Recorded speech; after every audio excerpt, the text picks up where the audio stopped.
শুরুতে কথা বলবো আমাদের মাদারপুর সম্মানিত জেলা প্রশাসক মহোদয় ডক্টর রবীন্দ্রনাথ ঠাকুরের সাথে সার্বিক পরিস্থিতি শুনবো।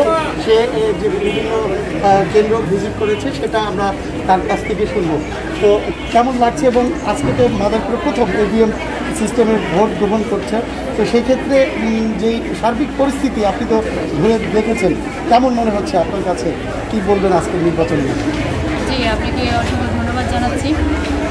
আপনারা দেখতে পাচ্ছেন যে জনগণ খুব উৎসবমুখর পরিবেশে এসে তারা ভোট দিচ্ছে, তাদের ভোটাধিকার প্রয়োগ করছে, এবং EVM-এর কারণে জনগণ আরও বেশি উৎসাহিত। বিশেষ করে ইয়াং জনগণ যারা আছে তারা কিন্তু EVM-টাকে খুব ভালোভাবে নিচ্ছে, এবং যেহেতু EVM-এ ভোট হচ্ছে, হ্যাঁ, তো সেটা আমরা দেখতে পাচ্ছি যে মানুষজন খুবই খুশি, এবং একটা সুন্দর ভালো পরিবেশে, সুষ্ঠু পরিবেশে অবাধ নিরপেক্ষভাবে আমরা নির্বাচনটা অনুষ্ঠিত হচ্ছে।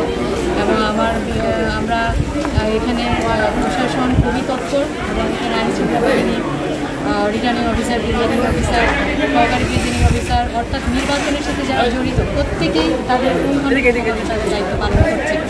আমরা বেশ কয়েকটা কেন্দ্র পরিদর্শন করেছি, শিবচর পরিদর্শন করেছি, মাদারপুর সদর পরিদর্শন করেছি। আমরা রাজ্যের দায়িত্ব প্রত্যেকে যথাযথ পালন করছি।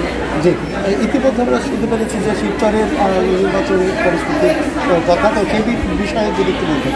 হ্যাঁ, শিবচরেও খুব সুন্দর নির্বাচন হচ্ছে, এবং সেখানেও প্রচুর জনগণের খুবই উপচে পড়া ভিড় আমরা যেটা দেখেছি। এবং EVM-এর কারণে যেহেতু এটা নতুন একটা পদ্ধতি, মানুষের একটু দেরি হচ্ছে, কিন্তু তারপরেও মানুষজন তাদের উৎসাহ নিয়ে প্রদান করছে। আমি একটু যদি বলতে চাই যে বিগত দিনে যেই ভোট গ্রহণ চলেছে এবং এবারের একটু ভিন্নতা পেয়েছেন কিনা ভোট গ্রহণের মাধ্যমে, যেহেতু EVM হয়নি, যখন আগে তো EVM হয়নি, আবার এই যে EVM, এতে উৎসব মুখর একটা পরিবেশ তৈরি হয়েছে। এই নিয়ে যে আসলে আগের চেয়ে এবার একটু ভিন্নতা এসেছে কিনা মানুষের মধ্যে ভোট? অবশ্যই একটা EVM প্রযুক্তি। আপনারা জানেন যে ডিজিটাল বাংলাদেশ, মাননীয় প্রধানমন্ত্রী ঘোষণা করেছেন যে ডিজিটাল বাংলাদেশ, এবং ডিজিটাল বাংলাদেশের যে একটা সুফল, সেটা কিন্তু জনগণ একদম প্রান্তিক পর্যায়ে জনগণ কিন্তু পাচ্ছে। বয়স্ক মানুষও কিন্তু এই প্রযুক্তির সাথে তারা নিজেকে খাপ খাইয়ে নিচ্ছে। হ্যাঁ, তারা কিন্তু জানে না, এবং একটা নতুন প্রযুক্তির সাথে তারা যখন ইন্ট্রোডিউস হচ্ছে, দে আর হ্যাপি, তারা খুব খুশি হচ্ছে। এবং এই প্রযুক্তির কারণে আমরা আরও সুন্দরভাবে নির্বাচনে, যে ধরেন এখানে জাল ভোট দেওয়ার কোনো বিষয় নাই, তারপরে এখানে ভোট গণনার সময় যে একটা ব্যালট গুনতে হয় যেভাবে, এই ধরনের ঝামেলা নাই। কাজে এটা সফটওয়্যারের মাধ্যমে সব কিছু হচ্ছে, এবং এখানে কোনো রকম কোনো কিছু করার সুযোগ নাই।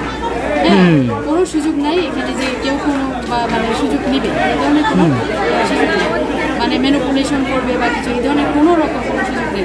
কাজে প্রযুক্তিকে জনগণ খুব সহজ খুব ভালোভাবে গ্রহণ করেছে। এই জিনিসটা আমরা দেখেছি, জনগণের এই EVM-এর কারণে আরও বেশি তারা খুশি।